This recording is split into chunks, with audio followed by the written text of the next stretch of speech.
इटलीमधील एक 28 ते 29 वर्षाची अत्यंत सुंदर आणि करोडपती महिला जिचं नाव एलेना होतं. ती महाकुंभासाठी भारतात आली होती. तिच्या आयुष्यात प्रचंड दुःखांचे ढग जमलं होतं. पतीच्या अचानक मृत्यूमुळे आणि गर्भपातामुळे ती पूर्णपणे खचून गेली होती. तिच्याकडे संपत्ती, पैसा, व्यापार, प्रतिष्ठा सर्व काही होतं, पण सुख नव्हतं. तिच्या आयुष्यातील आनंद हरवला होता. ती खूपच निराश होती आणि वारंवार विचार करायची की जीवन जगून उपयोग तरी काय, जेव्हा मुलाचं सुख नाही, पतीचा आधार नाही.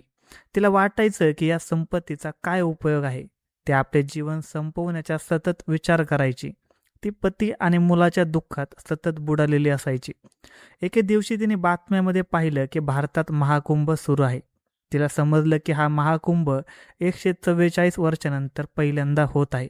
असं मानलं जातं की या महाकुंभात आंघोळ केल्यास कोणत्याही व्यक्तीचं दुःख, त्रास किंवा समस्यांचा नाश होतो. हे ऐकल्यानंतर तिच्या मनात भारतात जाण्याचा विचार आला. देशातील लोक आणि बातम्या पाहून तिला हे स्पष्ट झालं की हा योगायोग गमावू नये. तिने लगेचच व्हिसासाठी अर्ज केला आणि 4-5 दिवसात तिला भारतासाठी व्हिसा मिळाला. त्यानंतर तिने फ्लाईट पकडली आणि इटलीहून थेट दिल्लीच्या आंतरराष्ट्रीय विमानतळावर पोहोचली. तिथून ती ट्रेनने प्रयागराजला गेली. संध्याकाळी प्रयागराजला पोहोचून तिने एका हॉटेलमध्ये खोली घेतली आणि आराम केला. सकाळी लवकर उठून ती थेट महाकुंभाच्या दिशेने संगमाच्या तटावर पोहोचली. तेथील लोकांचा प्रचंड जमाव पाहून ती आश्चर्यचकित झाली. तिथे फक्त भारतीयच नव्हे तर अनेक देशातील लोक देखील जमले होते. करोडोंची गर्दी पाहून ती मंत्रमुग्ध झाली. तिच्या मनात विचार आला की काही छोट्या देशांची लोकसंख्या इतकी नसेल जितकी लोकांची गर्दी इथे आहे. लोक आंघोळ करत होते, ध्यान करत होते, पूजा अर्चा करत होते, साधू संतांचे आशीर्वाद घेत होते. प्रत्येकजण आनंदी दिसत होता आणि आपले सुख दूर करण्यासाठी आलेला होता. तीही संगमाच्या तटावर गेली आणि तिच्या मनात विचार आला की आधी स्नान करावे. एलेनाकडे एक लेदरची बॅग होती ज्यामध्ये तिचे काही दागिने, पैसे वगैरे सामान होतं. ती सर्व दागिने आणि वस्तू बॅगमध्ये ठेवून एका घाटावर बसलेल्या वृद्ध आईकडे जाते. एलेना त्या आईंना बॅग दाखवून सांगते की थोडा वेळ ही बॅग बघा, मी आंघोळ करून येते. ती बॅग त्या वृद्ध आईच्या स्वाधीन करते आणि संगमात आंघोळीसाठी जाते. तेव्हा दुरून एक चोर हे सर्व बघत असतो. तो लगेचच धावत येतो आणि त्या वृद्ध आईकडून ती बॅग हिसकावून पळून जातो. त्या म्हाताऱ्या आई जोरजोरात चोर चोर ओरडू लागतात. आंघोळ करत असलेल्या एलेना ही बघत आणि तीही ओरडू लागते, चोर चोर. लोक चोराकडे बघतात पण त्याला पकडण्याचं धाडस कोणीही करत नाही. तेव्हाचा अर्जुन नावाचा एक तरुण जो आपल्या आईला संगम स्नानासाठी घेऊन आला होता, त्याची नजर त्या चोरावर पडते. अर्जुन तात्काळ धावत जाऊन चोराला पकडतो आणि त्याला तिथेच घेऊन येतो. एव्हाना एलेना आंघोळ आटपून बाहेर येते. अर्जुन चोराला पकडून ठेवतो, पण जेव्हा अर्जुन एलेनाला पाहतो तेव्हा तिच्या सौंदर्याने तो स्तब्ध होतो. तिचा गोरा संगमरवरी रंग, सडपातळ बांधा आणि अप्रतिम व्यक्तिमत्व पाहून तो मंत्रमुग्ध होतो. एलेना अर्जुनकडे वळून त्याचे आभार मानते आणि म्हणते, तुमचे खूप आभार. जर ही बॅग चोरीला गेली असती तर मला खूप अडचण झाली असती. त्या बॅगमध्ये माझे दागिने, पैसे, पासपोर्ट आणि व्हिसा होतं.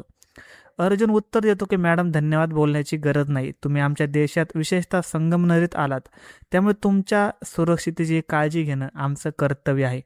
चोर अर्जुनच्या पकडीत असतो आणि वारंवार रडत म्हणतो, माझी परिस्थिती खूप वाईट आहे. मला खायला प्यायला काही नाही म्हणून मी चोरी केली. मी चोर नाही. त्याच्या डोळ्यातून अश्रू वाहत असताना एलेनाला त्याच्यावर दया येते. ते अर्जुनला सांगते त्याला सोडून द्या. कदाचित याला काही अडचण असेल म्हणूनच त्याने चोरी केली असेल. अर्जुन त्याला पोलिसाच्या ताब्यात देण्याचा विचार करत होता, पण एलेना त्याला थांबवते. ते आपल्या बॅगमधून 5,000 रुपये काढते आणि त्या चोराला देते. ती त्याला सांगते की भाऊ, हे घे, आता पुन्हा चोरी करू नकोस. मेहनत कर, काम कर आणि प्रामाणिकपणे जग. चोरी हा उपाय नाही. चोर तिच्या दयाळूपणामुळे खूप आनंदी होतो. तो एलेनाचे आभार मानतो आणि आनंदाने निघून जातो. अर्जुन तिच्याकडे खूपच मंत्रमुग्ध होऊन बघत राहतो. एलेनाच्या सौंदर्यामुळे तिथे लोकांची खूप गर्दी जमते, कारण तिला पाहणारा प्रत्येक जण तिच्या सौंदर्याने थक्क होतो. आता या कथेत पुढे जे घडतं ते ऐकून तुम्हाला कधी आनंद होईल तर कधी दुःख होईल. पण या कथेचा शेवट तुम्हाला आश्चर्यचकित करेल. आता पुढे जाण्याआधी मी तुमच्याकडे एक विनंती करतो की ही कथा खूपच रोमॅन्टिक आणि हृदयस्पर्शी आहे, त्यामुळे शेवटपर्यंत ही कथा ऐकत राहा. जर तुम्ही अजूनही आमच्या चॅनल सबस्क्राईब केलं नसेल तर लगेच सबस्क्राईब करा, व्हिडिओला लाईक करा आणि तुमच्या मित्रासोबत शेअर करायला अजिबात विसरू नका. चला आता पुढे कथेला समजून घेऊया. दिल्लीजवळ एक क्षेत्र आहे ज्याचं नाव नजफगड आहे. नजफगडमध्ये एक कुटुंब राहत होते, ज्यामध्ये आईवडील, एक मुलगा आणि एक मुलगी होते. त्या मुलाचे नाव अरुण होते. अरुणने MBA पूर्ण केलं होतं आणि सध्या तो नोकरीच्या शोधात होता. कुटुंब खूपच आनंदी होतं आणि हसत खेळत जीवन जगत होतं. पण एक दिवस अचानक त्या कुटुंबाचे सगळे सुख नष्ट होते. एके दिवशी अरुणच्या आईच्या पोटात खूप वेदना होतात, ज्यामुळे त्या वेदना सहन करणं अशक्य होतं. त्या वेदनाने त्रस्त होऊन त्या अरुणला सांगतात की बेटा, मला हॉस्पिटलमध्ये घेऊन चल, मला खूप त्रास होतोय. अरुण लगेचच होकार देतो आणि त्यांना गाडीत बसून एका मोठ्या हॉस्पिटलमध्ये नेतो. हॉस्पिटलमधले डॉक्टर सर्व तपासण्या करतात, CT स्कॅन वगैरे. नंतर डॉक्टर अरुणला येऊन सांगतात की तुमच्या आईला कॅन्सर आहे आणि तो 3rd स्टेजपर्यंत पोहोचला आहे. आता कॅन्सर फार जलद पसरतोय, त्यामुळे त्यांना वाचवणं कठीण आहे. आम्ही उपचार सुरू करू, पण आता औषधांपेक्षा प्रार्थना जास्त उपयोगी ठरेल. डॉक्टरांचे हे म्हणणं ऐकून अरुणच्या पायाखालची जमीनच सरकते. तो तिथेच ढसाढसा रडू लागतो, पण त्याची हिंमत होत नाही की ही गोष्ट आईला जाऊन सांगावी. तरीही तो आईजवळ जातो आणि डॉक्टरांशी बोलून तिला घरी घेऊन येतो. घरी आल्यावर अरुण आपल्या वडिलांना सगळी परिस्थिती सांगतो. अशा परिस्थितीत जेव्हा कुटुंबातील एखाद्या सदस्याला अशा गंभीर आजाराबद्दल कळतं, तेव्हा कुटुंब पूर्णपणे तुटून जातं. अरुणच्या कुटुंबातही तसंच काहीचं घडतं. जेव्हा त्याच्या नातेवाईकांना हे समजतं की आईचं आयुष्य आता खूप कमी उरलं आहे, तेव्हा सगळीकडे रडणं आणि दुःख पसरतं. कुटुंबातील प्रत्येकजण खूपच दुःखी होतो. ज्या ज्या नातेवाईकांना हे कळतं ते सगळे धावत पळत अरुणच्या घरी येतात आणि अरुणच्या आईला भेटतात.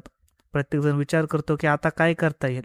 अरुणचे वडील ठामपणे सांगतात, काय होईल ते होऊ दे, पण मी माझ्या पत्नीला नक्कीच वाचवणार. माझा जमीन जुमला संपत्ती सगळं विकावं लागलं तरीही मी तिचा उपचार करणारच. आईला हॉस्पिटलमध्ये दाखल केलं जातं आणि उपचार सुरू होतात. मात्र आजार बरा होण्याऐवजी आणखीनच वाढतो. काही दिवसांनी डॉक्टर सांगतात की आजार आता 4थ्या टप्प्यावर पोहोचला आहे आणि त्यांना वाचवणं अशक्य आहे. डॉक्टर सांगतात, आता तुम्ही त्यांना घरी घेऊन जा, सेवा करा, काळजी घ्या आणि देवाला प्रार्थना करा. किती दिवस त्या जगतील हे सांगता येत नाही, पण फार वेळ उरलेला नाही, जास्तीत जास्त आठवडाभर किंवा 10 दिवस. हे ऐकून कुटुंबावर दुःखाचा डोंगर कोसळलो. घरातले सगळेजण रडू लागतात. सगळेच खाणं पिणं बंद करतात. कारण जेव्हा घरातील एखादा सदस्य अशा मोठ्या आजाराने ग्रस्त होतो, तेव्हा सगळं घरच तुटून जातं. विशेषतः जेव्हा ती व्यक्ती आई असते, तेव्हा मुलांची संपूर्ण दुनिया उद्ध्वस्त होते. पतीसुद्धा खूप अस्वस्थ होतो. जीवनाच्या अशा वळणावर पत्नी सोडून गेली तर पतीसाठी आयुष्य खूप कठीण होऊन जातं. घरातील सगळेजण या परिस्थितीने पूर्णपणे हतबल होतात. नातेवाईक देखील खूप दुःखी होतात, पण कोणीच काही करू शकत नव्हतं. अशा वेळेस अचानक अरुणला कळतं की कुंभमेळा सुरू झाला आहे. कुंभमेळ्याबद्दल अनेक चमत्कार ऐकलेले असतात. अरुणची आई कमला देवी, ज्या देवभोळ्या आणि प्रार्थनेत विश्वास ठेवणाऱ्या होत्या, त्या ही बातम्या ऐकून आपल्या नवऱ्याला म्हणतात, आता औषधांनी तर काही होणार नाही, आपण कुंभमेळ्यात जाऊया. जेवढे दिवस मी जिवंत असेन तेवढे दिवस तिथे स्नान आणि दान आणि पूजा करेन. कदाचित भगवंताचा काही चमत्कार घडेल, नाही तर मृत्यू इथे होणार तर तिथे होईल, पण मला माझं उर्वरित आयुष्य कुंभनगरीत घालवायचं आहे. कमला देवींच्या पतीला हे ऐकून सुरुवातीला चिंता वाटते. ते म्हणतात, या शरीराने तिथे कसं टिकशील? तिथे थंडी आहे, अनेक त्रास आहे, इथे तरी तुझी सेवा करू शकतो. पण कमला देवी काही ऐकत नाही. ते आपल्या मुलाला सांगतात, बेटा मला कुंभमेळ्यात घेऊन चल. त्यानंतर अरुण आपल्या आईला घेऊन प्रयागराजला जातो. तिथे एक हॉटेलमध्ये एक खोली भाड्याने घेऊन तो आपल्या आईसह राहू लागतो. दररोज तो आईला घेऊन नदीवर आंघोळीला जातो, ध्यान करतो आणि साधू संतांचे आशीर्वाद मिळवण्यासाठी विविध ठिकाणी जातो. संगमनगर नगरीतील सर्व मंदिरे, जसे की हनुमान मंदिर, इतर प्रसिद्ध मंदिरे, सगळीकडे तो आपल्या आईला घेऊन जातो. साधू संत, नागा साधू यांच्या चरणामध्ये आईला नमस्कार घालायला लावतो आणि आई प्रत्येक ठिकाणी जाऊन आशीर्वाद घेत राहते. अरुणची आई दररोज स्नान ध्यान करते. एका दिवशी अरुण आपल्या आईला आंघोळीसाठी नदी घाटावर घेऊन जातो. त्यावेळी त्याची आई स्नान करत असते. अचानक घाटावर एक परदेशी महिला जोरजोरात चोर चोर अशी ओरडू लागते. ही महिला म्हणजे एलेना होती, जी इटलीची रहिवाशी होती. एलेना खूपच सुंदर होती आणि श्रीमंत होती. तिच्याकडे पैशाची आणि व्यवसायाची कमतरता नव्हती, पण तिच्या वैयक्तिक जीवनात खूप दुःख आणि त्रास होता. तिच्या पतीच्या अचानक हृदयविकाराच्या झटक्याने मृत्यू झाला होता. त्यावेळी एलेना गरोदर होती. पण पतीच्या मृत्यूनंतर काही दिवसांनी तिने तिचे मूल पोटातच गमावलं. त्यामुळे ती खूपच तुटलेली आणि एकाकी झाली. ती स्वतःचं जीवन संपवण्याचा विचार करत होती. तेव्हा तिला समजलं की भारतात कुंभमेळा सुरू आहे. कुंभमेळ्याबद्दल तिने ऐकलेल्या अनेक चमत्कारामुळे ती तिथे स्नानासाठी येते. त्या दिवशी घाटावर तिच्या सामानाची एक बॅग घेऊन चोर पळत होता. अरुणने चोराला पळताना पाहिलं. त्याने धाव घेतली आणि चोराला पकडून तिची बॅग परत आणून दिली. एलेना स्नान करून बाहेर येते आणि अरुणकडे पाहते. ती त्याच्याकडे बघत राहते, कारण तिला अरुणच्या डोळ्यात आणि वागण्यात काहीसं आपलंसं वाटलं. अरुणही एलेनाकडे पाहून तिच्या अप्रतिम सौंदर्याने मंत्रमुग्ध होतो. एलेना इतकी सुंदर होती की तिला घाटावर पाहण्यासाठी लोकांची मोठी गर्दी व्हायची.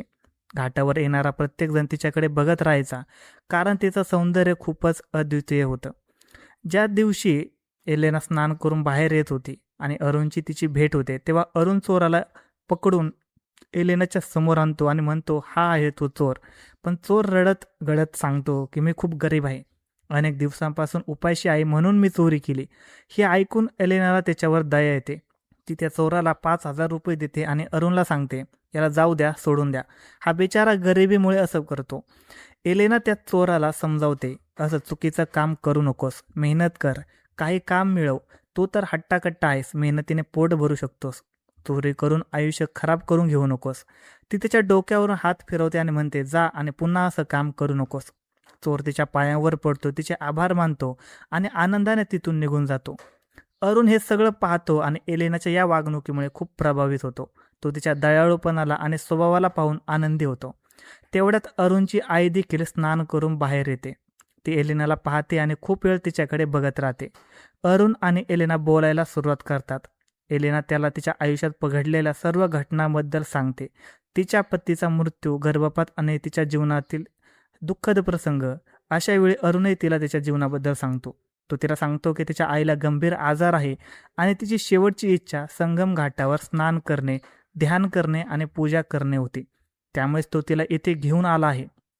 दोघेही एकमेकांबद्दल सर्व काही जाणून घेतात आणि हळूहळू एकमेकांकडे आकर्षित होऊ लागतात.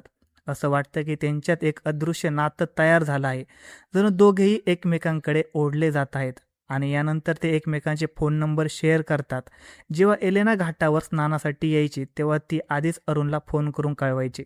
अरुण आपल्या आईला घेऊन त्याच वेळेस स्नानासाठी यायचा. अरुणची आई आणि एलेना एकत्र स्नान करायच्या. एलेना तिच्या आईला चांगल्या प्रकारे स्नान घालून बाहेर आणायची आणि दोघेही एकत्र मंदिरामध्ये जात असत. एलेना अरुणच्या आईची खूप काळजी घेत होती, जणू ती तिची स्वतःची आई होती.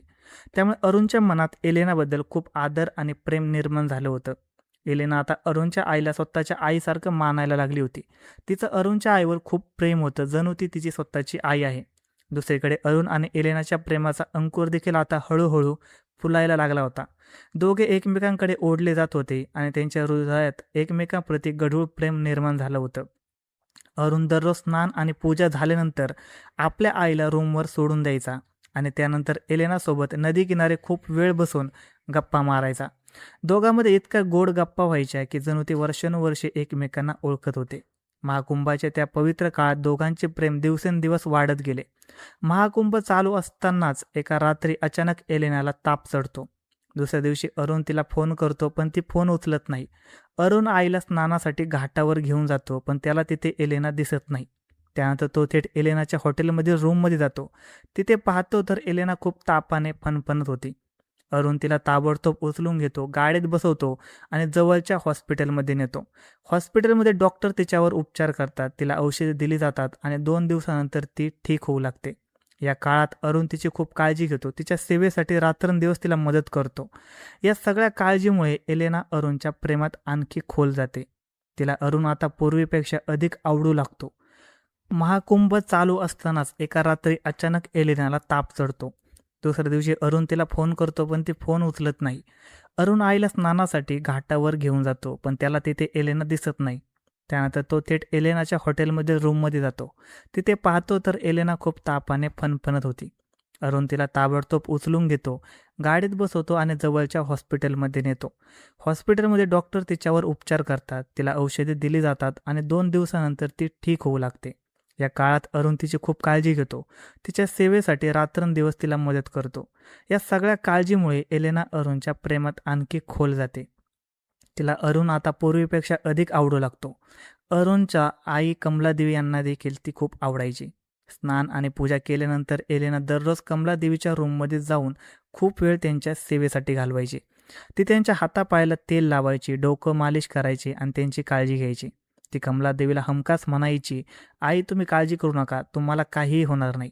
कुंभनगरीतून परत गेल्यावर बघा, तुमचे सगळे आजारपण निघून गेले असतील, हे माझं वचन आहे. कमलादेवीला एलेनाचे हे प्रेमळ आणि सेवाभावी वागणं खूप आवडायचं. ती एलेनाला नेहमी आशीर्वाद द्यायची. एलेनाचं असं म्हणणं होतं की तिच्या प्रेमामुळे आणि कुंभस्नानाच्या पुण्याईमुळे कमलादेवी पुन्हा एकदा निरोगी होतील. कमलादेवी नेहमी एलेनाला म्हणायची, बेटी माझ्या आयुष्यात आता काही शिल्लक राहिलेलं नाही. डॉक्टरांना देखील हात टेकले आहेत. इथून आता काय होणार आहे? पण चालू द्या, शेवटच्या काळात तरी असा महाकुंभ पाहायला मिळाला जो 144 वर्षानंतर आला आहे. म्हणून इथे आले आहे. पण आता कदाचित हा माझ्या आयुष्याचा शेवटचाच काळ आहे. एलेना मात्र नेहमी तिला धीर देत म्हणायची, आई तुम्ही काळजी करू नका, मी तुमच्या समोर आहे. मी तुम्हाला सांगते की तुमचं सगळं आजारपण इथून परत गेल्यावर नक्की संपेल, हे माझं वचन आहे. एलेनाच्या या बोलण्याने कमलादेवी खूप आनंदी व्हायची. ती एलेनाच्या डोक्यावर हात ठेवून तिला आशीर्वाद देत म्हणायची, बेटी जर तुझं म्हणणं खरं झालं तर हा तुझा माझ्यावर खूप मोठा उपकार होईल. हे सगळं अरुण ऐकत असायचा आणि एलेनाच्या बोलण्याने तो देखील खूप आनंदी व्हायचा. त्याला हे माहीत होतं की एलेनाचं स्वतःचं आयुष्यसुद्धा खूप दुःखदायक आहे. तिचा नवरा या जगात नाही, तिचं बाळसुद्धा गेलं आहे आणि ती खूप दुःख सहन करत आहे. तरीसुद्धा ती स्वतः दुःख बाजूला ठेवून इतरांना आधार देत होती. हे पाहून अरुणला तिचं वागणं खूप आवडायचं.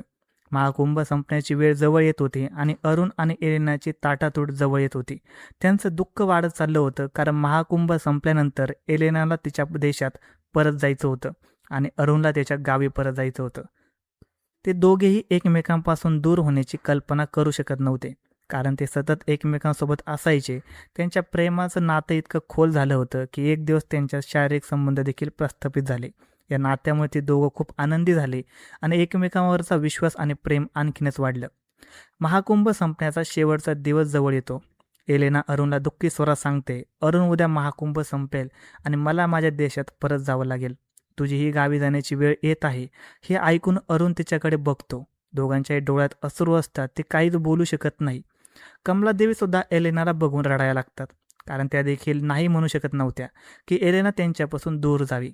ते तिघांमध्ये इतकं प्रेम आणि आपुलकी निर्माण झाली होती की तिघांना एकमेकांपासून वेगळं होणं असह्य होतं. कमलादेवी एलेनाला नेहमी आपल्या घरची मुलगी किंवा आपल्या घरची सून म्हणायची. तिला सुनेसारखंच प्रेम करायची आणि नेहमी म्हणायची, बेटी जर तुझ्यासारखी सून माझ्या घरात आली तर माझं आयुष्यच बदलून जाईल. हे ऐकून एलेना फक्त गोड हसून जायची. हळूहळू वेळ पुढे जातो. महाकुंभ संपतो. एलेना आपली फ्लाईट पकडून इटलीला जाण्यासाठी निघते. अरुण तिला फ्लाईटवर बसवायला येतो, पण दोघांच्याही डोळ्यात अश्रू असतात. दोघं खूप वेळ रडतात. एलेना अरुणला म्हणते की अरुण, तुझं प्रेम, तुझ्या आईचं प्रेम आणि या हिंदुस्थानाने मला जे प्रेम दिलं ते मी कधीच विसरणार नाही. वेळ मिळाला तर नक्कीच परत येईन, असं म्हणत ती इटलीला निघून जाते. अरुण आपल्या आईला घेऊन घरी येतो. घरी आल्यावर कमलादेवींना स्वतःला खूप स्वस्त वाटतंय असं जाणवतं.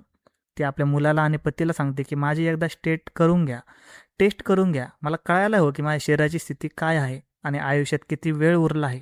दुसऱ्या दिवशी अरुण तिला हॉस्पिटलमध्ये घेऊन जातो. सर्व टेस्ट केल्यानंतर जेव्हा रिपोर्ट्स येतात तेव्हा सगळे रिपोर्ट निगेटिव्ह निघतात. म्हणजे तिच्या शरीरात कॅन्सर पूर्णपणे गेलेला असतो. तिच्या शरीरात कॅन्सरचा काहीही अंश उरलेला नव्हता. कमलादेवी पूर्णपणे कॅन्सरमुक्त झाली होती. डॉक्टर तिचे रिपोर्ट पाहून आश्चर्यचकित झाले. ते म्हणू लागले की इतका मोठा चमत्कार कसा घडला. तेव्हाच संगमनेरी आणि महाकुंभाच्या जयघोषाने हॉस्पिटल दुमदुमून जातं. लोक महाकुंभ आणि संगमनेरचे मोठ्या आवाजात नाव घेतात. घरी परतल्यावर कमलादेवी, अरुण आणि त्यांचे पती खूप आनंदी होतात. संपूर्ण गावात मिठाई वाटली जाते. गावकरी हा चमत्कार पाहून आनंदी होतात. या आनंदाला अजून 4-5 दिवस झाले होते तेव्हाच अचानक एलेना त्यांच्या घरावर पोहोचते. अरुणने तिला आधीच घराचा पत्ता दिला होता. ते पत्ता शोधून त्यांच्या घरात पोहोचते. एलेनाला पाहून अरुण आणि कमलादेवी खूप भावूक होतात. त्यांच्या डोळ्यातून अश्रू वाहू लागतात. दोघेही धावत जाऊन एलेनाला आपली मिठीत घेतात. एलेना कमलादेवीच्या डोळ्याकडे पाहत म्हणते, आई काय झालं, तुम्ही इतक्या का चिंतेत आहात. तिच्याही डोळ्यात अश्रू होते, पण ते आनंदाश्रू होते. एलेना एकटक कमलादेवी आणि अरुणकडे पाहत राहते. तेव्हाच अरुण एलेनाला म्हणतो की एलेना, तुम्ही जे म्हटलं होतं ते खरं झालं. माझ्या आईच्या साऱ्या आजारांचा अंत झाला आहे. सगळे रिपोर्ट्स निगेटिव्ह आले आहेत. आता माझी आई पूर्णपणे कॅन्सर मुक्त आहे. ही बातमी ऐकून तिथे उपस्थित प्रत्येकाच्या डोळ्यात आनंदाश्रू येतात. वातावरण गहिवरून जातं, पण प्रत्येकजण आनंद साजरा करतो. एलेना खूप आनंदी होते आणि कमला देवीला गळामिठी घालते. ती वारंवार त्यांच्या डोक्यावरून हात फिरवते, त्यांना सांत्वन करते. कमलादेवी ही एलेनाला गळामिठी घालून खूप आनंद व्यक्त करतात. त्याच क्षणी कमलादेवी एलेनाला स्वतःपासून दूर करत स्पष्टपणे सांगतात, एलेना, मी तुला माझी सून मानली आहे. तू इथे सगळं सोडून आली आहेस आणि आता तुझं आणि माझ्या मुलाचं लग्न मी 2 ते 3 दिवसात मोठ्या थाटामाटात करणार आहे. ही गोष्ट ऐकून अरुण आणि एलेनाच्या आनंदाला पारावर राहत नाही. काही दिवसांनी योग्य दिवस आणि वेळ ठरवून हिंदू पद्धतीनुसार दोघांचं मोठ्या दिमाखात लग्न होतं. एलेना तिच्या इटलीमधल्या सर्व व्यवसाय विकून खूप पैसा घेऊन भारतात येते. ती दिल्लीत द्वारकानगर भागात एक भव्य महाल बांधते आणि मोठा व्यवसाय सुरू करते. अरुण, एलेना, कमलादेवी आणि सगळं कुटुंब मोठ्या आनंदात राहतं. ही कथा 2013च्या महाकुंभाची आहे. 2 वर्षांनी 2015मध्ये अरुण आणि एलेनाला एक मुलगा आणि एक मुलगी होतात. त्यांचा व्यवसाय देखील खूप चांगला चालतो. कमलादेवी अजूनही जिवंत आणि पूर्णपणे निरोगी आहेत. त्या आपल्या नातवंडासोबत हसत खेळत जीवनाचा आनंद घेत आहेत. तर मित्रांनो, ही होती महाकुंभातील एका चमत्काराची कहाणी. तुम्हाला ही कथा आवडली असेल तर नक्की इतरांशी शेअर करा. पुन्हा भेटू एका नवीन कथेसह. तोपर्यंत धन्यवाद.